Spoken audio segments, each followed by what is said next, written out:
Hey team, I'm Juliana Lucchesi. I'm a member of the People Business Partner team here at GitLab, here to talk to you all today a little bit about our talent assessment training in light of our upcoming cycle. What we'll be talking about today is our overall talent development program and how the talent assessment fits within it, what is changing for our talent assessment specifically from FY'22 to FY'23, our performance and growth potential matrix, and delving in a little bit deeper into both performance and growth potential, calibration and how critical it is as a part of our talent assessment process, total rewards impact, and next steps and timeline. So this is kind of an overview of our talent development program and how it's evolved and what it's looked like throughout FY'23. You can see the timeline at the bottom. The program overall aims to build diverse and versatile teams, develop, reward, and invest in our talent, and uncover potential barriers for success. So you have several programs that fall within our overarching talent development program. A few of those are our quarterly promotion cycle, annual compensation review, 360 feedback, individual growth plan, engagement survey, and where we'll be spending our time today, the talent assessment. So the talent assessment refers to our mid-year check-in, our formal Q4 performance review, succession planning, and the performance and growth matrix tool, which is what we use to leverage and inform our calibration sessions and overall assessments in Q4. The talent assessment program specifically aims to identify and retain team members who drive the success of the organization at a very high level. We'll dive a bit deeper into what that means and how we do it. And it helps to mitigate a couple of our company's biggest risks: lack of performance management and losing key people. Some of the benefits of having a talent assessment program is to ensure transparency and ongoing feedback between team members and their managers, calibrate ratings across departments to drive consistency, remove bias, and ensure awareness across departments in terms of top talent. Ensuring diversity is a checkpoint throughout each stage of the process. We do this through our underrepresented group audit in part, helping to facilitate career conversations and making sure that they're happening on an ongoing basis in succession planning. So you're asking yourself, if you're a manager who was here last year as well, what is changing for this upcoming cycle? So on the left-hand side, we have iterations, so things that will be different in our FY'23 cycle. The main difference really is tooling. Last year, we leaned into spreadsheets and Google Docs for our calibration and performance reviews. This year, we'll be leaning into Workday for both of those things. The axes, so last cycle we had performance and growth. This year we'll have performance and growth potential. So this is really only a naming change. I want to stress that the way we think about and evaluate growth potential is the same as growth. It's just a naming change to align a little bit better to industry standard and what we see in the market, which is potential, and also continuing to incorporate feedback that we received from the team last year to support the change in name to growth. The third thing is the template. Last cycle, we had an optional template to use on a department or divisional specific basis as well. We left this largely up to teams. And this year, we'll have a consistent company-wide template in Workday for both the optional self-assessment and the manager evaluation. Which brings me to the last point, formal self-assessment. Last cycle, we encouraged managers to gather data points and feedback from team members on their own performance, as that's a critical input when managers are evaluating performance, but we didn't have a template for this. This year, the self-assessment will remain optional, but we'll have a template incorporated in Workday, so we have consistency here for those who do choose to do a self-assessment. And no change, remaining the same as FY'22, our framework, so the performance and growth potential matrix itself remains the same. Assessment requirements, both performance and growth potential, total rewards impact, both performance and growth potential, communication to team member, both performance and growth potential, and our underrepresented group audit. So the total rewards team will continue to do an underrepresented group audit on our talent assessment evaluations.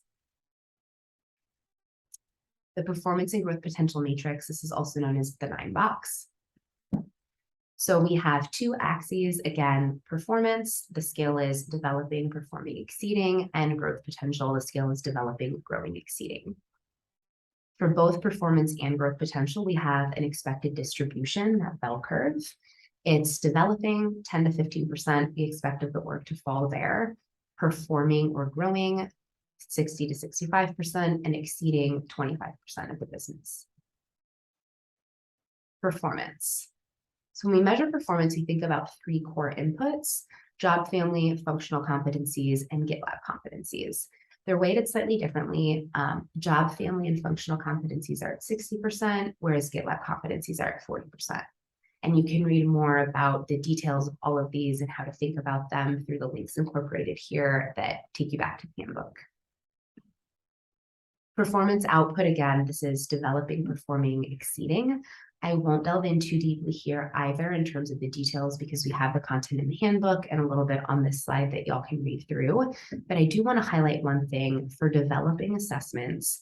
It doesn't necessarily mean that there's a performance problem. There could be, but it doesn't mean that there is. So if you're receiving a developing performance assessment or you're a manager evaluating someone as developing performance, be sure to provide context here because other situations aside from performance issues that could result in a developing performance assessment could be a team member not being in the position long enough to adequately demonstrate performance or at GitLab long enough to adequately demonstrate performance. Could also be someone who was recently promoted. So really important to provide context there as manager. The performance assessment impact continues to be relevant beyond the Q4 talent assessment, especially in the event of underperformance, someone not meeting expectations in the role. So we've outlined a few key principles for managers to really keep in mind when assessing the performance impact overall. The first piece is accurate and honest assessment. So always provide team members with accurate and honest feedback about the performance, even though this can be challenging sometimes, it's important to do. Everyone has improvement areas and not giving honest feedback to team members ultimately does them a disservice because they may not understand expectations or gaps that they have. We have some content on feedback training in terms of how to both give and receive feedback as a resource as well for y'all to leverage. The second piece of guidance is no surprises. So we strive for no surprises in our assessments as feedback, again, should be ongoing. It can be really upsetting for team members to receive especially lower ratings without any sort of warning. So please be mindful here and give your team members feedback on an ongoing basis so the final assessments aren't surprises.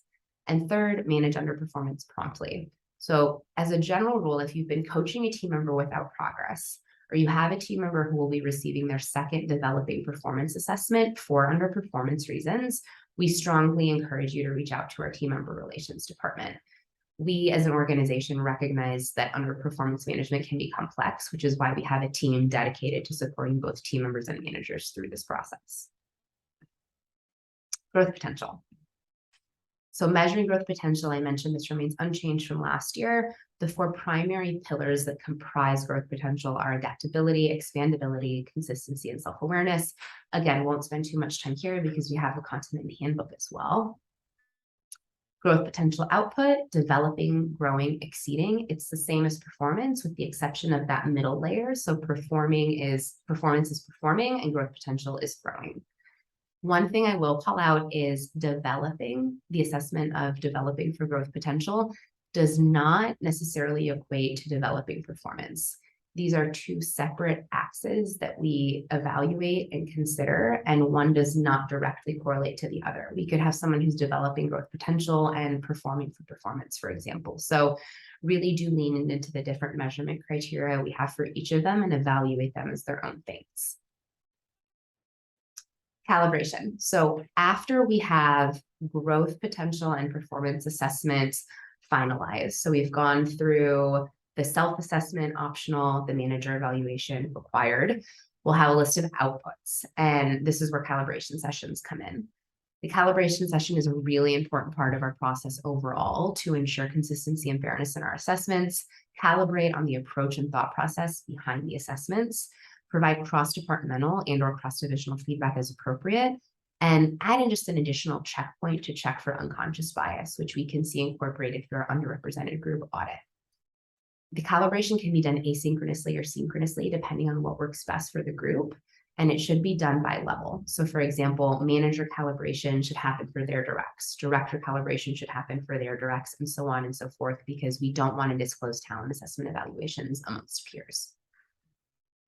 Unconscious bias is something that you've heard me mention a few times.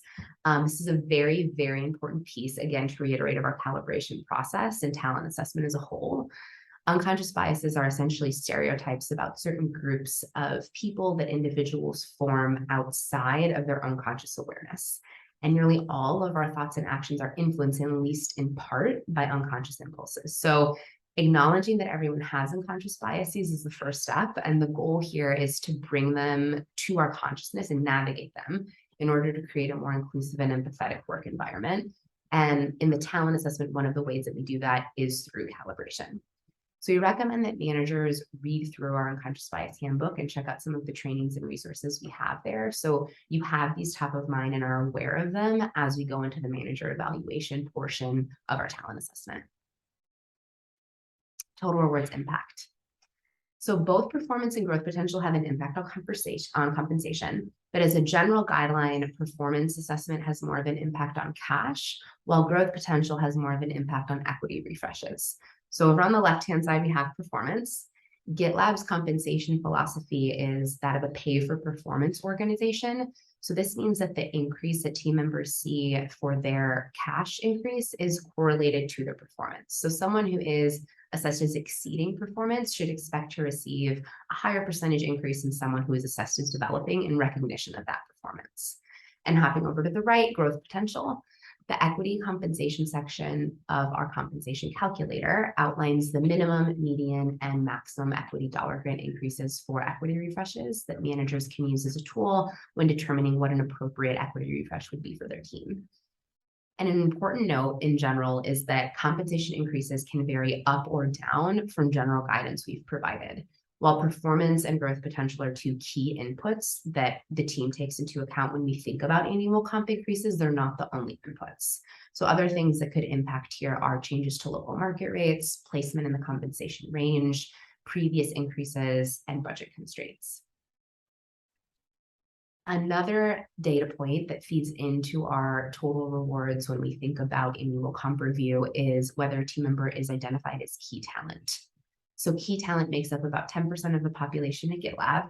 Team members who are considered key talent meet at least one of the criteria we have outlined here. So if the team member were to leave, there would be critical disruption to the product, critical disruption to ARR, substantial impact to the company's ability to achieve significant milestones, or substantial impact to significant process.